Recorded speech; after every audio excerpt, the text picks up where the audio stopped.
संभाजीनगरमधून आज संभाजीनगरमध्ये महायुतीच्या प्रचार कार्यालयाचे उद्घाटन होणार आहे। मुख्यमंत्री एकनाथ शिंदे आज उमेदवार घोषित करण्याची सुद्धा शक्यता आहे।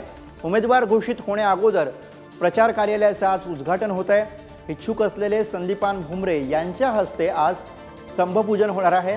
रामनवमीच्या मुहूर्तावरती कलश पूजन सुद्धा होणार आहे आणि त्यामुळे अर्थातच संभाजीनगरमधून कोण उमेदवार असणार, महायुतीमध्ये उमेदवारी कोणाला मिळणार हे आता बघायचं आहे। तर मुख्यमंत्री एकनाथ शिंदे आज उमेदवार घोषित करण्याची शक्यता आहे। सचिन जिरे आपले प्रतिनिधी आपल्या सोबत आहेत। सचिन, आज स्तंभपूजन होत आहे, संदीपान भुमरे यांच्या हस्ते होत आहे। भुमरे सुद्धा इच्छुक आहेत, बरीच नावं चर्चेत आहेत, त्यामुळे आता नेमकं काय कळतंय? आज जर का उमेदवारी जाहीर होणार असेल तर कुणाच्या गळ्यामध्ये उमेदवारीची माळ पडणार, काय बोललं जात आहे?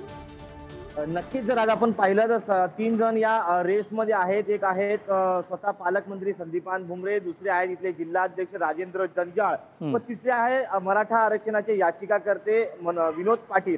असे 3 जण या शिंदेच्या शिवसेनेकडून इच्छुक आहेत आणि या तिघांच्या पैकी कुणाच्या गळ्यात माळ पडते हे देखील पाहणं महत्त्वाचं ठरणार आहे।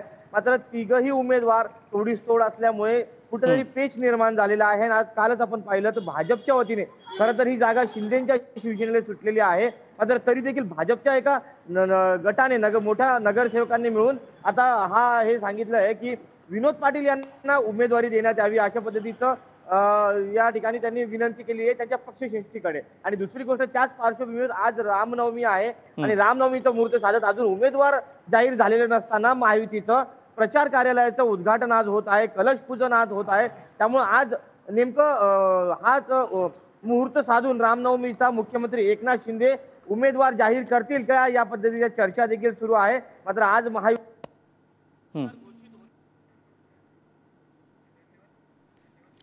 धन्यवाद सचिन या सगळ्या सविस्तर माहितीसाठी। तर आज संभाजीनगरमध्ये मुख्यमंत्री काय घोषणा करणार हे बघायचं।